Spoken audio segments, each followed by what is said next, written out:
I finally figured out why Chris likes Jesse Plemons so much. Why? Because he is the trailer court Matt Damon.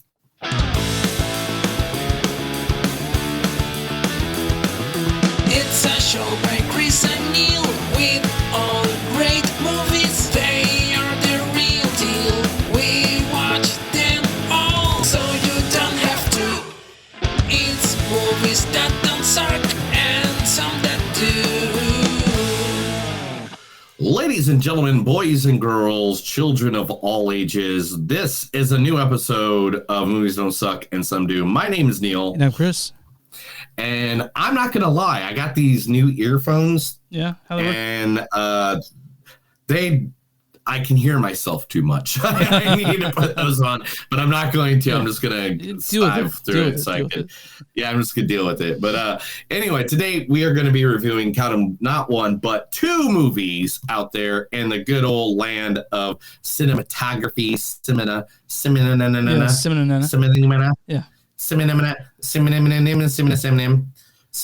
What's the first movie we're talking about? First movie we were talking about is the one, the only Drive Away Dolls. Drive Away Dolls is featuring the one, the only Margaret Qually. Qually. So you used to Qually. make westerns at the ranch back in the old-timey days? Well, if by the old-timey days you mean television 8 years ago, yeah. Were you an actor? No, I'm a stuntman. Stuntman. That's way better. Why is that way better? Actors are phony. Oh. They just say lines that other people write and pretend to murder people on their stupid TV shows. Meanwhile, real people are being murdered every day in Vietnam. So that's from Once Upon a Time in Hollywood. Just so she puts her foot on that. I know. I was like, that's the one I have to grab. That has to be the one, right? Yeah, it has to be. All right. Also in this movie is Geraldine Viswanathan. Yes! Back him up, Lucas, John! That was amazing. God, I've been married to Todd for so long, I forgot sex is supposed to feel good. These have been the happiest days of my life. It's so strange. I know the Bible says what we're doing is a sin, but everything about it feels so right. Maybe it is right. I mean, we're both trapped in bad relationships. Once we get to Oregon, we'll come clean to our partners and start our new life together. So that's she's actually talking to Harry Potter himself in that one. Yeah, by any means, the Harry Potter, Mr. Daniel Radcliffe. That's one of my favorite shows, Miracle Workers. If you have not seen Miracle Workers, guys, go find it. Go find it. It's a has great some movie. good shit, man. TBS does some good shit, so. Dude, I know, right? Also in this movie, Beanie Fledstein. We have to go to a party tonight. What? Let's go to Nick's party. Are you kidding? No way. Amy, we only have one night left to have studied and partied in high school. Otherwise, we're just gonna be the girls that missed out. We haven't done anything. We haven't broken any rules. Okay. We've broken a lot of rules. One, we have fake IDs. Fake college IDs so we can get into their 24-hour library. Name one person whose life was so much better because they broke a couple of rules. Picasso. He broke art rules. Name a person who broke a real rule. Rosa Parks. Name another Susan B. Anthony. God damn it. That's from Booksmart. I know, right? I love that movie. That's one of my favorite movies. Also in this movie, the one, the only, the man that we love so much that I think I have a poster of him on that wall right there, Mr. Pedro Pascal. Okay, you just run out there, you get the truck, you come back and get me. I will keep a lookout. Love it. Love the plan. But maybe you should go and I'll stay here. I love that plan. I do. But you are a faster runner than me. I saw how fast you were in National Treasure. No, that'd be the stunt department. Not according to the making of featurette. Fine, I'll go. Wait! So you're gonna go? I'm going with you. That's from the unbearable weight of mass talent. So. Unbearable weight of massive talent. Yeah, it's great. It's a great one. That's great. And the one, the only, the man that Chris would have a man crush on if Jesse Plemons didn't exist. It's true. Matt Damon. Job done. Does it? Really?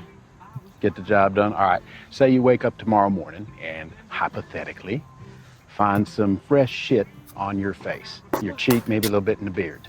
The hell? I'm about to be fucking What do you do? sick. What do you do? Do you go to a bathroom and tear off a piece of dry tissue and rub it around on your beard a little bit and then get on with your day? Go to church, maybe dinner and a movie like nothing happened? Where is this coming from, man? Something did happen. Your face smells like shit, right? So what you would do is you would get some soap, you'd get some hot water, and you would scrub the fucking shit out of your beard for like 10 straight minutes. Are you trying could not scrub it enough. Make me feel disgusting. I'm starting to feel. Toilet paper is plenty fine appetizer, but then Huggies Natural Care wet wipes. That's your main course. They're soft, they're moist, they're for babies. So yeah, that's from Deadpool 2. And so that's one of my favorite. I don't know why I picked that. That's a good one. That's a good one, man. That's a fun one. That's a fun one. Out of all the Matt Damon clips I could pick, I picked the one where he's talking about. It's funny, man. I like it. Good job. What's the other movie? All right, the second movie that we're going to be going through today is the one Civil War. This is a movie that is making a lot of controversy out there in the good old movie world. I know, right? We'll talk about that when we get to it. First, the one, the only, the man I love. And I've been using Park and Recs for about 3 decades now, I think, for him. So I finally picked something from a different show. Actually, me and my wife's favorite show, my cartoon show to watch, The Great White North, Mr. Nick Offerman. Everybody stuff up with carbs and meats, because it's going to be a real nippy Nora for the birthday boat party. Just how we Tobins like it. That's right, son. From the day we chew ourselves off our mother's umbilical cord to the day a wild animal eats us, we are fighters, born to wrestle nature itself into submission year after glorious year. My God, this man can give a toast. So so you're using the Great White North, but you picked a character that's in the movie for maybe 4 minutes at the most. That's who you lead off with? It's Nick Offerman, man. Okay, fine. Who else in this movie? And all right. And you know why? Why? One of the main guys in this movie is good old Wagner Moreau. All right? Hey. He's the guy that's part of the trio, the main part of the movie, right? You mean Pedro Pascal? Go find somewhere where he speaks more than even more than 5 seconds in English. He's mostly Go find anything. He's on Narcos, right? He did Narcos, but yeah, it's hard. He did Narcos all in Spanish. Yeah. I watch 90% of Narcos. like everything he did in it, at least. So here's why to try to find just. But anyway, also in this movie, the wonderful, the beautiful, the amazing. She's the first Mary Jane in all our hearts, Kristen Dunst. You're an artist, man. Your job is to break through barriers, not accept blame and bow and say, thank you, I'm a loser, I'll go away now. Oh, Phil's mean to me, wah, wah, wah. So what? I don't cry. You want to be really great? Then have the courage to fail big and stick around. Make them wonder why you're still smiling. That's true greatness to me. That's from Elizabethtown, right? Yes, okay. It is a beautiful movie. It's a very beautiful, fun movie. Mm-hmm. Also in this, being basically the co-star of this movie, I'd say, Kaylee Spaney. I don't go imagining things. Like Aunt Margaret? Scooby? That's it, woman. I don't want to hear another word. Was there something you're hiding? I don't have a goddamn thing to hide. You're just being too goddamn aggressive and demanding. You know, I think you should go see your parents for a little while. What? I'm not going! That's from Priscilla earlier this year. I know. I saw that. So it's sad. All right. Also in this movie is Wagner Moreau. Hey.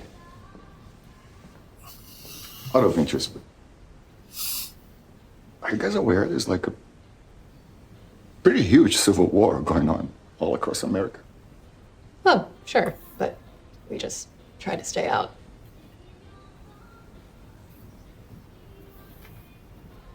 Stay out. With what we see on the news, seems like it's for the best. Yeah. Well, let me know if you want to try anything on. Yeah, from Civil War. Yeah, because it's the only thing I could find. Yeah. And like after you look for somebody for like 35 minutes, you got to give up. And this one I did just for Chris, because this guy had less screen time than Nick Offerman. He had less screen time than literally anybody in the fucking movie. Probably the best part of the movie. Dude, he's in the movie for like less than 4 minutes. But it's the zenith of that movie, though. It really is. But, whatever. He wasn't even supposed to be in the movie. He got the call the day before. I know. His wife said, "Hey, I my husband," and he just brought the movie up probably half star high for me. But here it is. But here he is, good old Jesse Blemons. Any plans for this evening? No. Perhaps a game night? We're just gonna stay in, just the two of us. Mm-hmm. Boring. I see. I do hope you keep me in mind for any future game nights. Well, you bet. I've always enjoyed the camaraderie of good friends, competing in games of chance and skill. Yeah. Well, we'll do that, but it's nice just the two of us. 3 bags of Tostito scoops, I notice.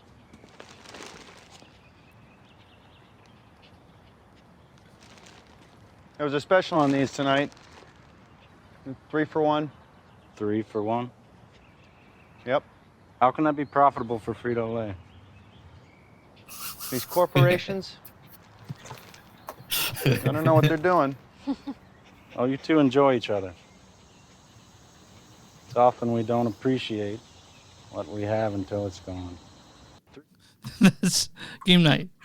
My favorite scene from that movie. The creepiest scene in a movie. Like Jesse played such a creeper. He's like 28 years old in that, but he's playing someone who's 40. You know, like. But anyway, the movie's called Civil War. That's the first movie. Chris, tell everybody where we're at. We can find us online at moviesdon'tsuck.net. We're at w2mnet.com. That's W number 2 is in moviesnet.com. You can find us there along with a bunch of other really cool podcasts. We're also on at X MTS Podcast. We're on YouTube. You can find us there too. We're also on Patreon.com/MoviesDon'tSuck. We're at bonfire.com. Search Movies Don't Suck something. You'll find merch with our faces on it or our thing. We're also on Instagram at the MTS Podcast. And where you find podcasts on Movies Don't Suck and something to do. Neil, who are we talking about today? Today, Chris, we're going to talk about one of the most TV legend places, but it is a locally owned shop. It is not like major. It's not a big fest, but I went there and I sat there 3 times when I was in Philadelphia. Okay. And that is going to be the one, the only, that's right, Patty's. Patty's Pub. Old City. Now, you know Patty's from, of course, the famous TV show, It's Always Sunny in Philadelphia. This place is just a local pub. Like, it is, you can still smoke in there. Like, as this picture, I sat right next to it. Like, every time the bar goes around here. I'll show you a picture of the bar. Where's it at? Picture of the bar. The bar is like, it goes around, and that's all it is. That's the whole place. It's not a big place whatsoever. I would sit in that picture of the cast was like right next to me. The guy in the middle is actually their own Mac. They're like literally they have their own Frank. Their own Frank, the guy in the gray shirt. Yeah. And by any means, it is just a nice little pub. Oops, wrong picture. It is just a nice little pub in the world. Patty's Pub Old City is one of Philadelphia's favorite neighborhood bars that also happens to be a destination for tourists from around the world who love the show It's Always Sunny in Philadelphia. The creators of the show found inspiration in antics and characters of the people that hang out at Patty's. They even have their own Frank. The bar offers a variety of cocktails, bars, on draft, bottles and cans. Smoking is permitted, and come in and enjoy the bar where it's always sunny. And it is located at the wonderful location of 228 Ray Street, Philadelphia. It is like literally right over the river. It is one of the best little spots ever went to. The people there were nice. The people working there were nice. There's old artwork on the building. There's a thing that says, it's right there in the corner, says Patty's Whiskey. And we're like, you got your own whiskey? And they're like, well, it's a company called Patty's, and it just makes whiskey. And so we did shots of Patty's Whiskey at Patty's, you know? Every time we walked in there, my friend Logan, every time we walked in here, the first thing he'd be is like, we need 4 Irish car bombs. Every time. We went there 3 times. Every time we went in there, Irish car bomb. So if you're in the Philadelphia area, go to Patty's. It is not just a bar in the show. It is a bar that is seriously one of the friendliest group of peoples I ever met, ever, outside of being in a different city. All right. That's the cool, man. Yeah. Anyway. And, they told me I could not get naked and hide in the couch. I tried. I wanted to get naked and hide in the couch. Yeah, no, you can't do that. Can't do that. And we can't do stuff like that. They said people get arrested when they come in naked. So you can't do that. Don't get naked at Patty's. But yeah, let's start with the first movie of the day, and that is Drive Away Dolls. Yeah, Drive Away Dolls, directed by Ethan Coen, half of the Coen brothers directing crew. This is his first movie without his brother. If you guys don't know who Ethan Coen is, well, he's done before. Ever heard of Fargo? Ever heard of The Bout of Buster Scruggs? Have you heard of Inside Llewyn Davis, True Grit, fucking Bernard Torino, Country for Old Men? That guy. Him and his brother directed that, and he directed this one. Written by Ethan Coen and his wife, Trisha Cook. This stars Margaret Qually as Jamie. So you used to make westerns at the ranch back in the old-timey days? Also, Geraldine and Viswanathan as Marion. Matthew, Mark, Luke, and John! That was amazing. Also, Beanie Feldstein as Suki. We have to go to a party tonight. This also stars Joey Slotnick as the Goon, C.J. Wilson as the Goon, Coleman Domingo as the Chief, and hey, Pedro Pascal as Penis Collector. Okay, you just run out there, you get the truck, you come back and get me. Also, Bill Camp as Curly, and Matt Damon as Senator Gary Shano. Job done. Does it? So, Neil, what's your storyline for Drive Away Dolls? Drive Away Dolls. This film follows Jamie, an inhabited free spirit, promoting yet another breakup with a girlfriend, and her demure friend, Maureen, who desperately needs to loosen up. In search of a fresh start, the two embark on an impromptu road trip to Tallahassee, but things quickly go awry when they cross paths with a group of innocent criminals along the way. So we missed this when it came out. We wanted to get to it, but you were I think I was out of town. You were out of town. We couldn't get to it. And we finally got to it because it's on Paramount, right? That's where we saw it? Peacock. Peacock, whatever. It's all about your peacock, cock. I want to see your peacock, cock. And no Katy Perry. I know Katy Perry is. I just don't really. Anyway, tell the 28 viewers we have right now how much you don't like Katy Perry. I don't dislike Katy Perry. I just have no feel. I'm pretty ambivalent. You know. I know you. I'm just kidding. He's more of a sad guy. Anyway, continue. So this movie had it felt like it was from the late 90s, 80s, right? 80, like, it's from 1999. Was when this movie was supposed to be taking place because it's But Neil, what did you think of this movie? Man, these R-rated comedies are knocking out of the fucking park lately. This is very funny. I feel like, this is like a super bad. I feel like I could throw this on anytime in the background, and every now pay attention to it every now and then, get a laugh out of it and stuff like that. First, snort and laughing. Me and my wife sat down and watched this, and we were just laughing our asses off the entire movie. These two just worked great together. There's so much chemistry between Margaret and Geraldine in this one. Like I felt like, I mean, it was an odd couple type thing. You have the straight person, the person who's fucking wild, right? But but it worked, man. This movie was really funny. Like it felt like a Coen Brothers movie, but even sillier than that. You know what I mean? Like, I know he directed, but it was a funny movie. This is a comedy. It's a comedy. It's a laughter. It's man, it's like there's parts of this movie I want to discuss more, but it gives away the surprise of it. Like, what's in the suitcase? Mm-hmm. What's in the hat box? What's in, stuff like that. But we can talk about, this is LGBT plus,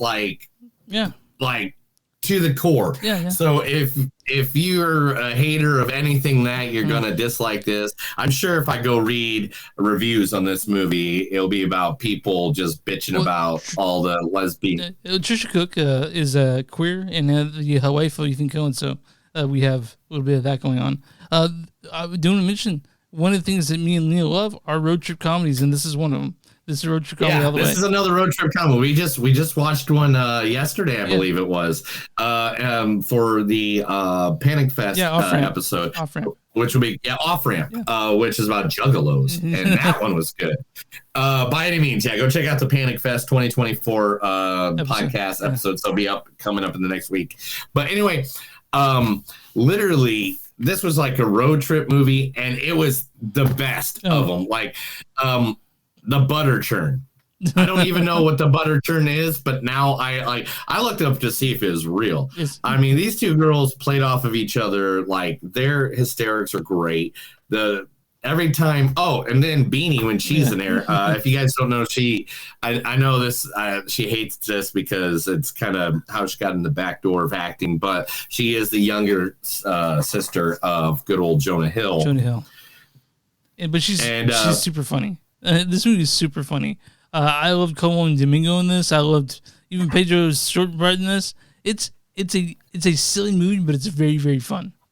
You know, it's very fun. Like you got Pedro, you got Matt that shows up, and I mean, it's wrong one. Different movie. Wrong. It's a serious movie that we're talking about later. But this is one of those movies that just makes you feel good. You get a good laugh. It's a good, by any means, a good stoner movie, I guess. Get high. Maybe. Yeah, I mean, come on. Get high and fucking watch a movie with a bunch of dildos in it, So the thing is about this movie, like Neil said, that if you're against LGBTQ, one, stop listening to the show. We don't want you as fans. Yeah, fuck you. Yeah. Bye. But I don't know what your reviews you're reading, if you're on Stormfront or whatever. What you're reading reviews of people, most people do reviews of this. I mean, if you're reading real reviews, but if you're reading like actual like publicized reviews, most people aren't going to shit on the gay community. But this movie is funny. It's fun. I really enjoyed it. I laughed a lot, and I smiled quite a bit through this movie. So, I'm sorry we missed it. I would like to see this in theater with it, maybe a full theater with people that Yeah, that would have enjoyed it. And I mean, I don't know if my part of the world would have showed it. I don't know if they even would have showed it in the theater here. It was in your theater. I know it was. Okay, sure. We have Ethan Coen. I have no faith in this state. What the fuck ever. But anyway, we'll just continue on that conversation on another day. So Chris, what do you get? What'd you score on this one? I'm scoring this one's a 4. I really liked it. Yeah, 4 with me too. You don't see a whole lot of shit like this. No. And it was fun, and it was unforgiving. I love the unforgiving part of it. It's just like, hey, this is the fuck what we are. Yeah. Have a good time, or if not, get the fuck out. And so, yeah, I really liked it. I also really like these actors, Margaret Qually and Geraldine. Fucking fantastic, dude. Like I want to see them in every movie from now on. Honestly, every movie. I've been seeing Geraldine for with Miracle Workers constantly, and then of course she was in Cock Blockers. What else was she in? I mean, she was in the Cat Person movie. Cat Person. Oh yeah, Bad Education, Big Bad World. Yeah, dude. She's been in a bunch of stuff. I mean, she's been in like a lot of things, and it's she's been in just like a funny stuff. Like maybe it's just because I keep on seeing her in Miracle she's me in Thunderbolts. She's me in Thunderbolts. You know that? Oh yeah, I did not even see that. Yeah. Oh, upcoming. That's why I don't have it. Ooh. But the chemistry between Jamie and Marion, palpable, really funny. I really enjoyed this movie. I think if you guys want to give it a chance, it's an hour and 24 minutes, so it's less than an hour. It's the perfect length for a comedy is this movie. Like you and I, right. I know the past couple of years we've been seeing these movies that are fucking 2.5 hours long. This is the perfect length for a movie and for a comedy at the very least. And Driveway Dolls, it's available on Peacock. I think if you can download Peacock for free, even if you don't have an account. So yeah, you guys check this out. You won't regret it if you're like me and Neil. I give it 4. You get a what? I gave it 4 as well. Okay. I thought this was great. I mean, this is one of those movies that you can just watch over and over and over again until the point where you just can't stop watching it, and you want to watch it over and over and over. I'm on RottenTomatoes.com right now. What is the critic score for Driveway Dolls? I'm sorry, no, what's audience score for Driveway Dolls? Audience score has definitely got to be in the 80s. I'm going to go 86% on that one. 36%. What the blue fuck is going on in this world? I know. Here's the audience consistency. It says, Driveway Dolls has some laughs, but they're too few and far in between. Get most viewers entertained during the remaining stretches to make up the rest of the movie. Go fuck yourself. I mean, this movie. What is the critic score for Driveway Dolls?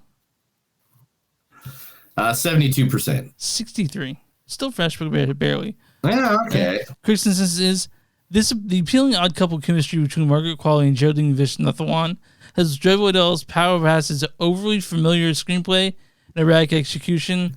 I think me and Neil like this more than that. He'll read a bad review and a good review.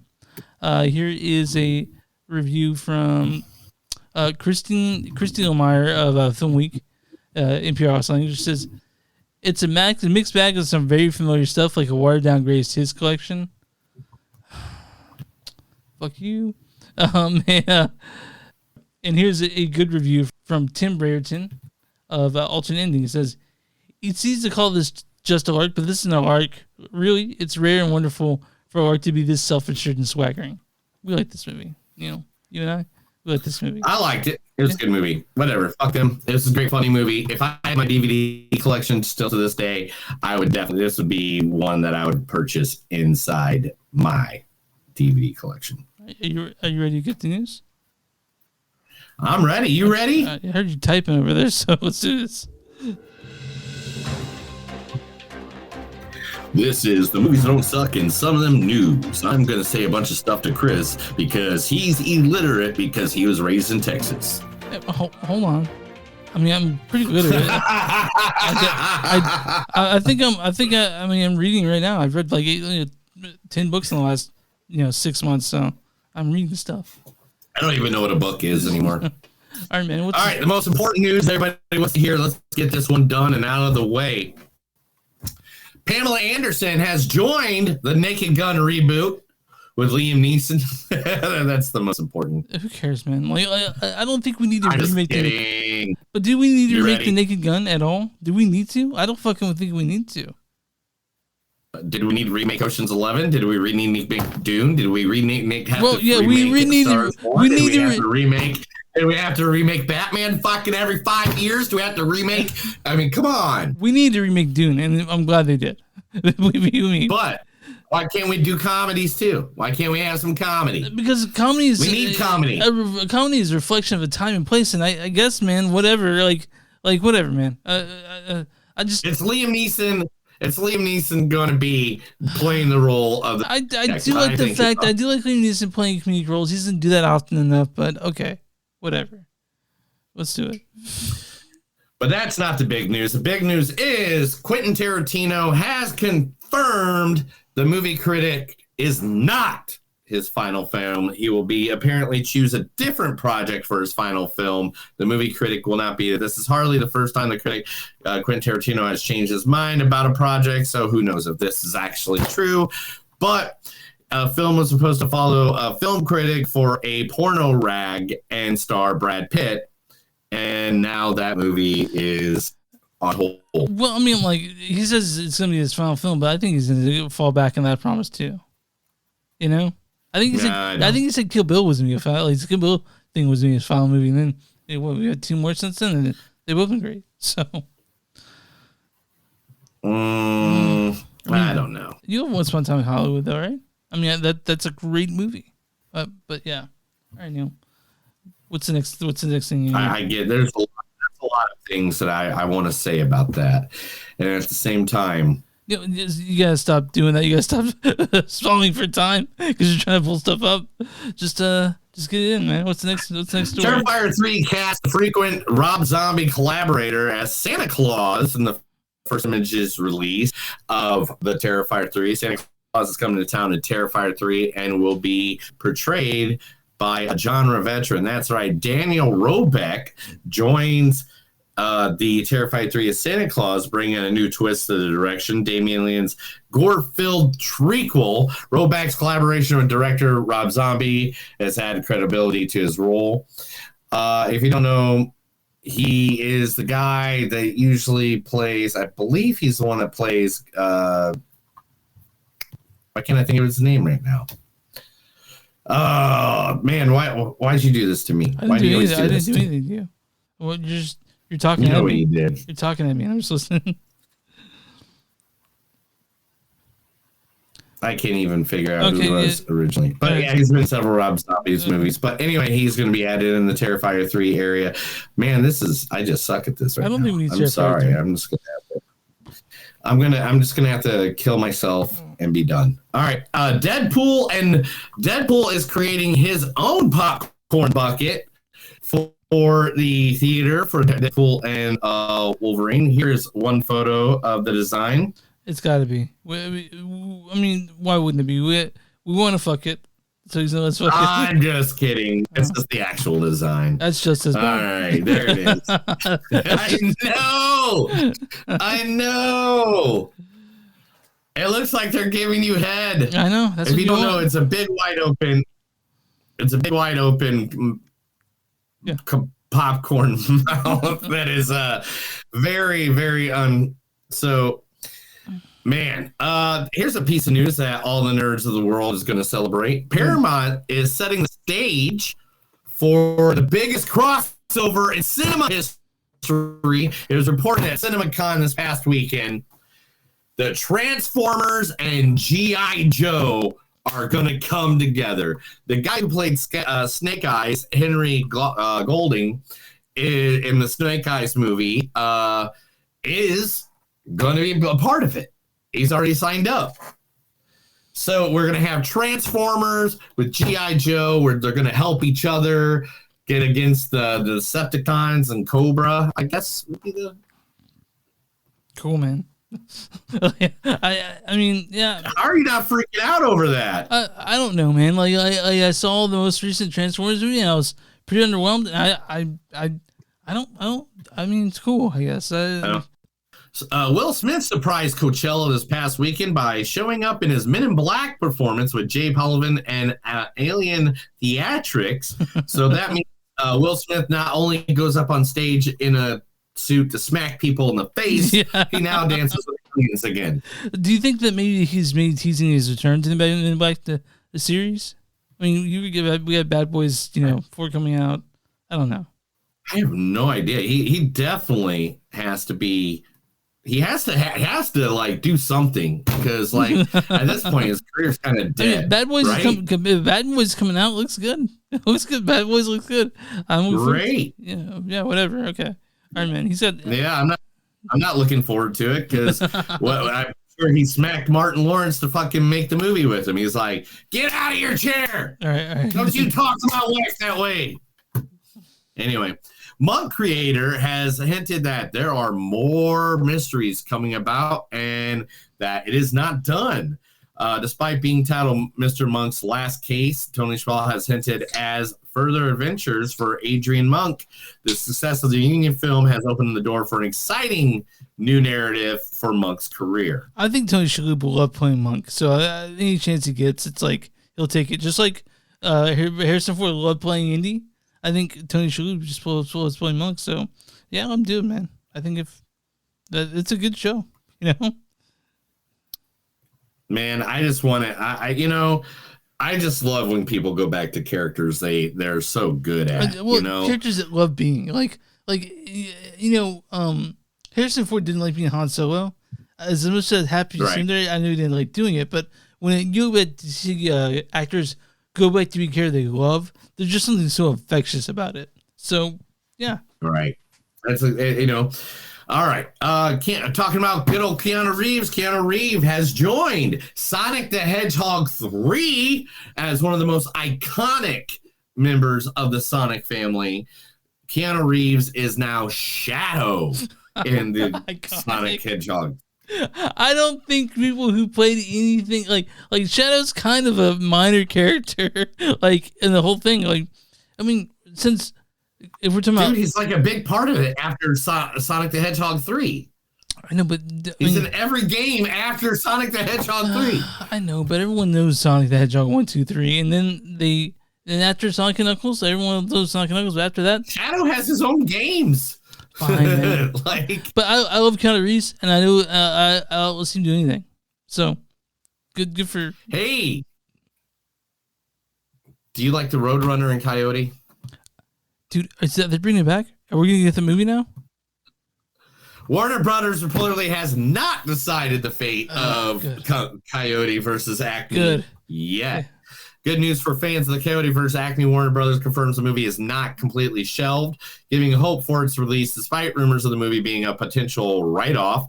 New reports suggest that the fate of Coyote vs. Acme is still undecided. Neil, you and I think we love, those are our favorite parts of the Looney Tunes, were the Roadrunner and Coyote, right? That was your favorite thing about it. Oh, dude, when he died, like every single... it was hilarious. He died every 3 seconds, and he still is alive. It was super funny, yeah. But he went back. Seriously, like Acme, like he'd send off to Acme, and then like Acme gave him something, and it wouldn't work. Yeah. I love the whole concept of the entire movie itself. Yeah. It's one of those movies that I hope it goes through. I want to see John Cena. I want to see who else is it? Will Forte's in it. Eric Bana's in it. You know, like I want to see it.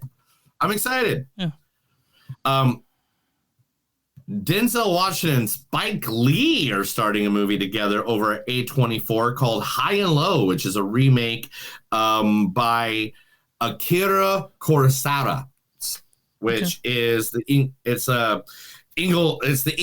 reinterpretation of Akira Kurosawa's High and Low. Marks the start of a principal photography.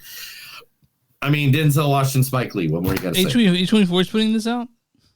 A24 is putting this out. Well, man, we'll see seeing it. I mean, like as much as people are gonna think I'm trying to suck A24's dick, they're the movies they put out that no one else will, and thank Christ they're still there. You know, like we won't see movies that they put out movies that no one else will, and that's why they exist. So that's why you exist. Mm-hmm. Let's go. Let's do this. Mm-hmm. What's next? You go. You go. Talking about A24, I'll go ahead and get this one out of the way since we were talking about A24. Mm-hmm. Alex Garland's dystopia film Civil War is now the highest grossing A24 film. After one weekend, is the highest grossing A24 film of all time. Do we want to talk about? We'll talk about more about this movie when we get to it. Yeah, we'll talk about it here. I have thoughts. But it is the biggest opening ever. On the back of its budget of being $50 million, the move on opening day, movie made the $25.7 million opening day. They made half their budget back. Yeah, it'll definitely make its money. So, yeah. Let's see. I don't care about that. Ready or Not 2 is going to be an absolutely fucking banger. Is what they said by reading the script. Director Tyler Gillette and Matt Pelleton O'Flynn hint as a potential Ready or Not sequel with an exciting script in place. They do express enthusiasm for that. The script is an absolute fucking banger of a movie. I love movie mysteries like this. Like me and Chris are a big fan of like Murder on the Orient. Is Samara Weaving coming back for this one? Dude, probably. And she signed up, it says. Okay, well, I like that. I like the movie. I mean, we saw Abigail's coming out this weekend, which is kind of like a sort of house trap thing. We'll see. But yeah, I like it. Yeah. I like it. I like it a lot. Leonardo DiCaprio and Martin Scorsese's next movie has been revealed. Co-starring Jennifer Lawrence, going to be in it as well. It is remarkably a Frank Sinatra biopic. And Scorsese is planning to shoot 2 films back to back, with Life of Jesus being the first, the other one being Frank Sinatra's biopic That movie dude starring. that dude will not die. He's so old, but he's doing movies constantly because he's in the shit out before he passes. Dude. I know, right? Yeah. Spielberg is returning to a genre he hasn't done in a while. That's right. He's coming back to the sci-fi with a new original UFO movie. Spielberg's returning to sci-fi with original UFO movie written by David Koepp. Spielberg's early sci-fi films like Close Encounters of the Third Kind, E.T. So he's departing from the drama and going back to the sci-fi. Well, I mean, I fucking love the Encounters, first whatever is early shit. So I'm looking forward to this, man. Like I love the sci-fi he does. Always sort of wonder that he always brings his movies sort of kill like magic, and I'm excited for it. Yeah. I man, anytime you can get those guys in a room, like Steven Spielberg is a genius. He's a genius. And what name a sci-fi movie he did that wasn't good? Like he did what? Cocoon? Wasn't Cocoon him too? I don't think Cocoon was him, but I think Cocoon was him. AI was him. The one with the not him. But yeah, man, like I love Steven Spielberg, and I'll watch anything he does. You know, was he not the one that did Cocoon? I'm kind of pissed if he's not the one that did. Why? You're thinking that's a Spielberg film? I always thought that was a Spielberg film. That is a Ron Howard film. I'm sorry. That's a better director. Oh, I don't know about that. I know. Some of the cast people from Barbie and D&D are now in a movie called Now You See Me 3, adding to the Tim. Hold on. So now is this the one with the Jesse Eisenberg and Woody Harrelson? Yeah. Okay, I haven't seen the other two, but I guess I have to see them now if we're going to see. No, you gotta go see those. Okay. Those are some Ocean 11 like motherfucking movies, dude. Okay, I love those. Actually, it's one of my go-tos to fall asleep. Actually, I think I fell asleep to Now You See Me last night. To be in fact, Now You See Me 3 confirms that including Ariana Greenbelt, Justice Smith, and Dominic Sissa are now in undisclosed roles. The entire cast has signed on to be part of the movie. I mean, it's a series, I guess. I just don't know about it. Like, dude, they're good, dude. Okay. Oh, Mark Ruffalo. Oh, Mark Ruffalo is a great detective in it. Oh, he's the one chasing the magicians. I get you. Yeah. Oh, dude, and his story gets told. Morgan Freeman's in it. I can't believe you haven't seen this. Yeah. Michael Caine. Like, really, dude? What the fuck's wrong with you? All right, I mean, we'll see what happens. Oh. Yeah, dude, it's a good freaking movie. 28 Years Later trilogy enlists the Marvels director, Nia DaCosta, will be the director for the 28 years. I think Alex Garland wrote it too. I think he wrote this. Yes. And I'm excited for it. Alex Garland wrote the script of the trilogy, drawing inspiration from unlikely sources like Kess. Okay. And last but not least, James Gunn finally reveals who Ma and Pa Kent from good old Kansas City area is going to be. Yeah. And that is going to be Neva Howell and Brute Taylor Vince are going to be Ma and Pa Kent. Have they started photography in this movie yet? Yes. Okay. All right. So we don't know who Superman is yet. They're keeping that a secret still, huh? No, we've talked about it. Oh, fuck. I forget who it is. Jesus. I can't remember his name, but give me 2 seconds. I got an image of him right here. Oh, yeah. But I can't. Just you pull up his name on your computer, and I'll pull up the image on my computer. How about that? All right, fine. David Cornuswet. There it is. Okay. David Cornuswet. And that's his name. Oh, he's good looking. He works at... Ooh, excuse me. Yeah, that works for Superman, right? I know, right? And Chris. Mm-hmm. Is that it? Is that the news? That's the news. That is the Movies Don't Suck in Some News, where I tell Chris stuff because he doesn't like me, so I like to talk a lot and talk his ear off and keep on talking over and over and over and over and over and over and over and over and over.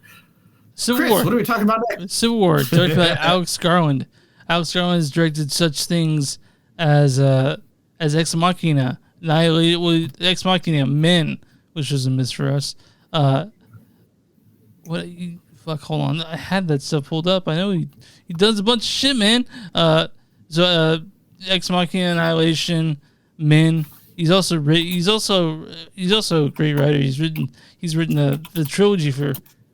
He's written 20 Days Later, The Beach, Sunshine, Dread. We both love Dread, and now he's back with his next visionary film, Civil War. This stars Kirsten Dunst as Lee. You're an artist, man. Your job is to break through barriers. Also, Wagner Moore plays Joel. Hey. Out of interest. Kaylee Spaney plays Jesse. I don't go imagining things.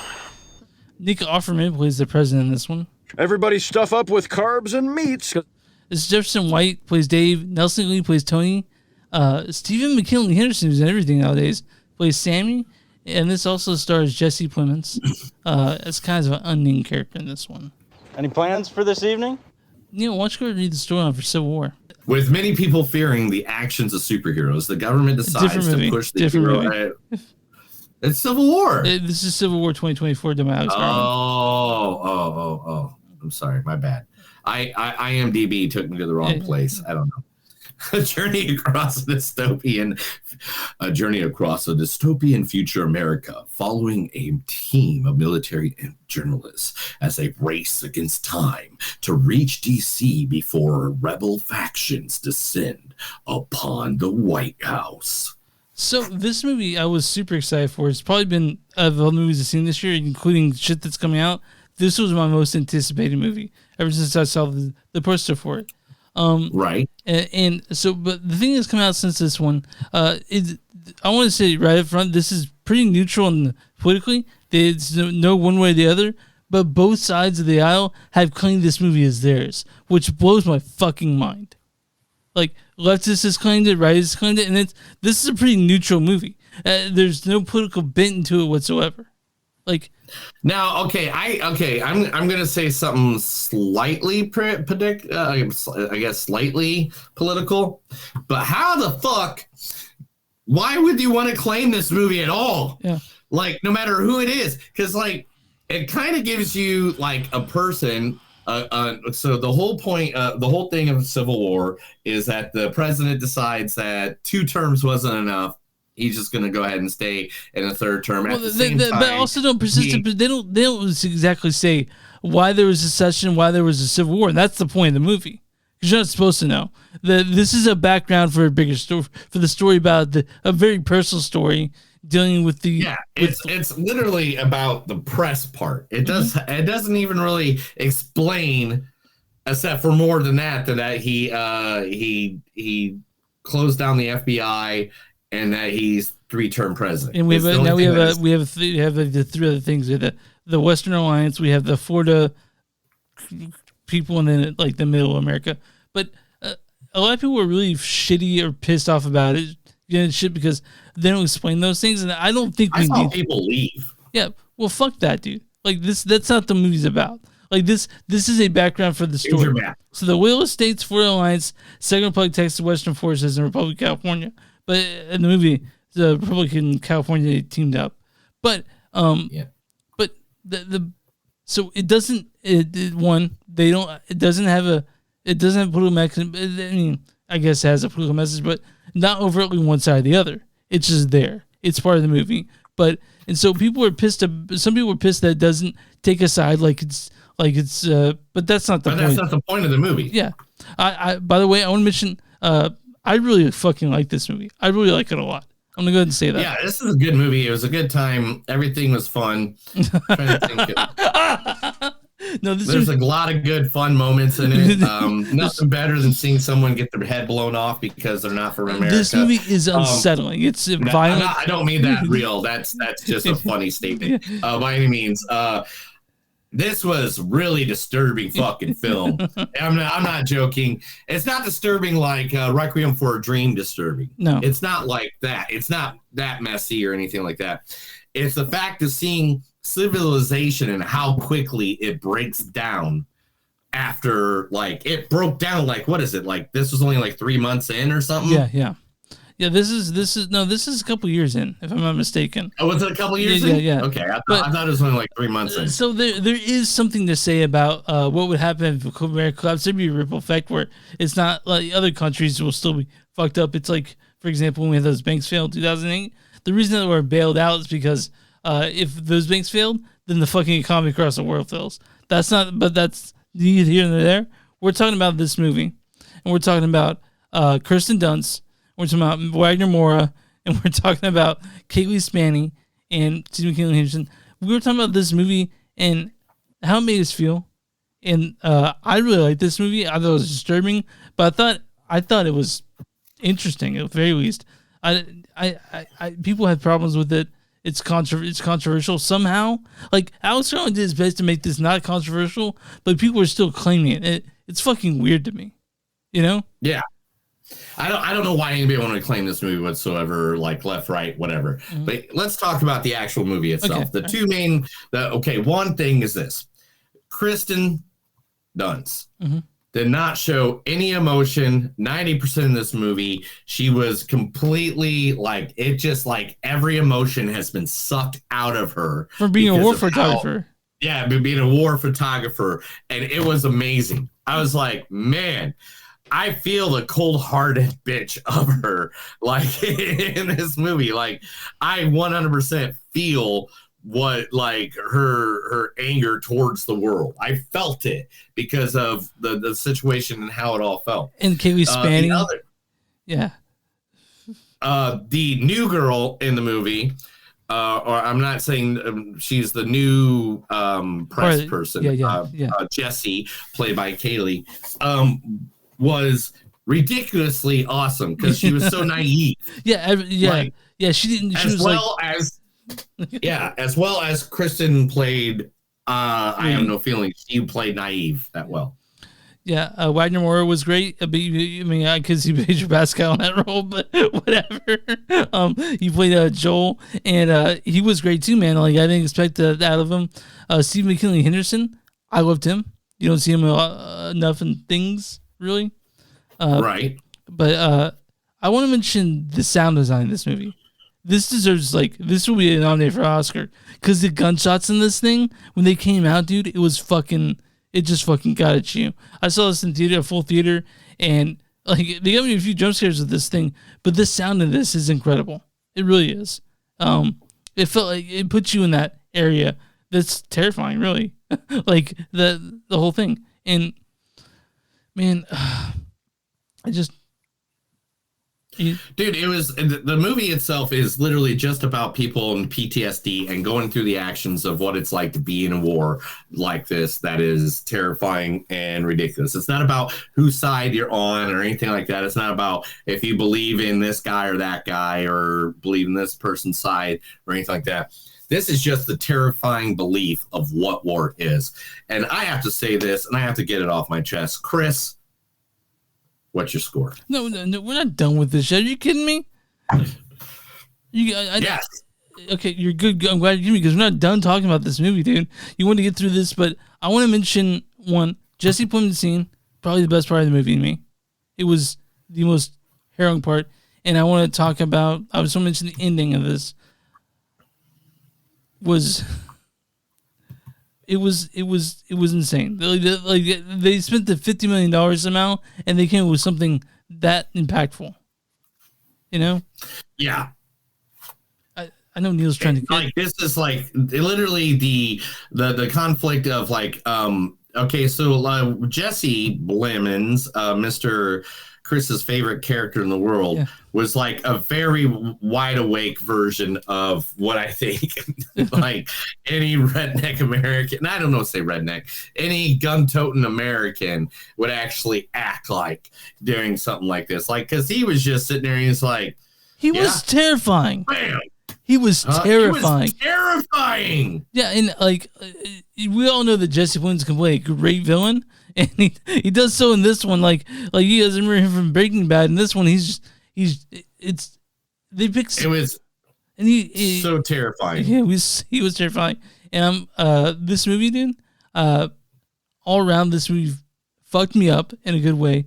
I really like this movie. I know people that hate this. This is pretty divisive, but my score for this is a 4.4 on this one. That is the problem I had with yesterday, and this is why I was like, man, I can't get that movie that much of a higher number because of how much I like this movie as well. This movie is great. It is a thinker. It is something that will teach people, I think, in the future generations. I give this a 4.7. I'm gonna go higher than you, bro. Fuck you. love fuck you. I'm going 4.5 on this one. Going up higher. Oh, you're all right, but I'm going 4.7. So fuck you. All right. This is gonna be hard for me not to have this in my top 5 at the end of the year. It's my top 3 right now for sure.